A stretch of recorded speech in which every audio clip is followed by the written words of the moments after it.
మిత్రులారా, సంజీవ్ సన్యాల్ ఈయన మన ప్రధాని మోడీ గారికి ఎకనామిక్ అడ్వైజర్. ఈయన చాలా మందికి తెలియనటువంటి విషయాలను తన పుస్తకాల ద్వారా తెలుసుకునేలా చేసినటువంటి ఒక మంచి రైటర్, అలాగే మంచి నాలెడ్జ్ ఉన్నటువంటి వ్యక్తి అనమాట.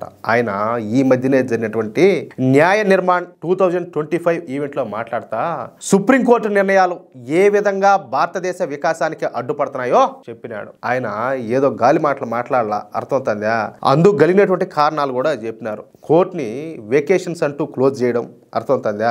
జడ్జి సెలక్షన్ ప్రాసెస్ లో ఇష్యూస్, వాళ్ళు మేమేదో గొప్పవాళ్ళని అనుకోవడం, ఏదో వాళ్ళు ఏదో అంటా ఉంటారు కదా, మై లార్డ్ అంటా ఉంటే వీళ్ళేదో పైనుంచి ఆకాశం నుంచి ఊడిపడినట్టు, వీళ్ళేదో దేవుళ్ళు అన్నట్టు వీళ్ళేదో ఫీల్ అయిపోవడం, అర్థమవుతుందా? ఇలాంటి విషయాలు వదిలేస్తే న్యాయ వ్యవస్థ గొప్పగా ఉంటుందని చెప్పుకొచ్చారు. మరి మన న్యాయ వ్యవస్థ గురించి మీ అభిప్రాయం ఏందో చెప్పండి ఒకసారి. ఎందుకంటే మనకు తెలుసు న్యాయ వ్యవస్థలో కూడా చాలా లోపాలు ఉన్నాయని చెప్పేసి. ఇప్పుడు వందలు కాదు, వేలు కాదు, లక్షల కొద్ది కేసులు పెండింగ్ లో ఉంటాయి దేశవ్యాప్తంగా. ఇంకేం పని లేనట్టు కొన్నిసార్లు ఎందుకు పనికిరాని, ఉపయోగపడి ఏ మాత్రం ప్రయోజనం లేని వాటి మీద కూడా వీళ్ళు తీర్పులు ఇస్తూ ఉంటారు. పని లేనట్టు ఆ కేసులన్నీ కూడా తీసుకుంటూ ఉంటారు. ఇంకేం మాట్లాడాలా? కాబట్టి న్యాయ వ్యవస్థలో మార్పులు అనేవి రావాలా, చట్టాలు ఇంకా కఠినంగా తయారవ్వాలా.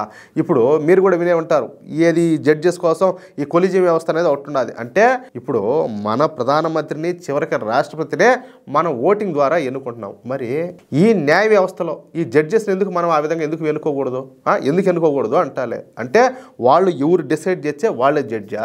కాదు, ఇదేమన్నా రాచరికమా? అంటే మన దేశంలో న్యాయ వ్యవస్థలో ఇంకా రాచరిక బుద్ధులు పోలా ఇంకా? చెప్పండి, మీరు కూడా మీ అభిప్రాయం ఒకసారి కామెంట్ చేయండి.